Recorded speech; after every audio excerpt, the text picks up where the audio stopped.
High, welcome to Divarna vibes. Actually ব্লগটা অনেক দিন আগেকার, তো যাই হোক, যেহেতু আমার কাছে ছিল, আমার এডিট করে দেওয়া হচ্ছিল না, তাই জন্য ভাবলাম তোমাদের সাথে শেয়ার করি। যতদিনেরই হোক, বাট ঘুরতে যাওয়ার একটা ভালো স্মৃতি, সেটা শেয়ার না করে কী করে থাকা যায় বলো। দিনটা ছিল রবিবার, আর অনেক দিন হয়ে গেছিলো আমরা তিনজনে কোথাও বাইরে বেরোইনি। তিনজনকে সময় দেওয়াটা ভীষণ গুরুত্বপূর্ণ, আর এই বিজি শিডিউলের মধ্যে মানে আজকাল ফ্যামিলিকে টাইম দেওয়াটা ভীষণ পরিমাণ কমে যাচ্ছে।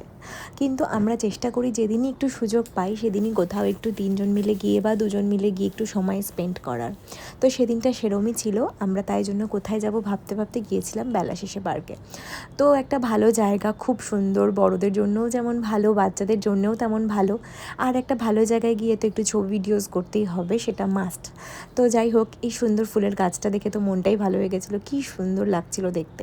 আর তারপরে ঘুরতে ঘুরতে পৌঁছে গেলাম এই খরগোশের ঘরটার কাছে, যেখানে গিয়ে আমার মেয়ের ঘুম উড়ে গেছিলো, মানে ও তো তার আগে ঘুমাচ্ছিল, দেখলে তোমরা।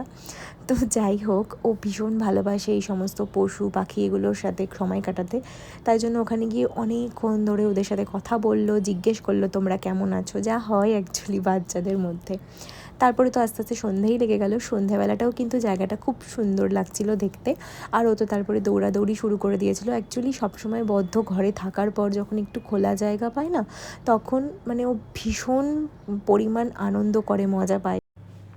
আর সবসময় আমরাও তো সেই একই শিডিউলের মধ্যে দৌড়াদৌড়ি করতে থাকি। যাই হোক, তো এই ফাঁকা জায়গায় 1-2 ঘন্টা বসলে না মনটাই বেশ ভালো হয়ে যায়।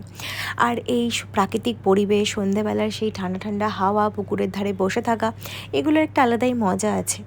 তো যাই হোক, সানডেটা তো আমাদের ভালোই কাটলো। তোমরা কিভাবে সানডে এনজয় করো সেটা কিন্তু কমেন্টে জানিও। আর আমার চ্যানেলটা সাবস্ক্রাইব করে দিও প্লিজ। আর যদি ভিডিওটা ভালো লাগে তো একটা লাইক করে দিও, কমেন্ট করে জানিও কেমন লাগছে ভিডিওগুলো। আর দেখা হচ্ছে নেক্সট ব্লগে।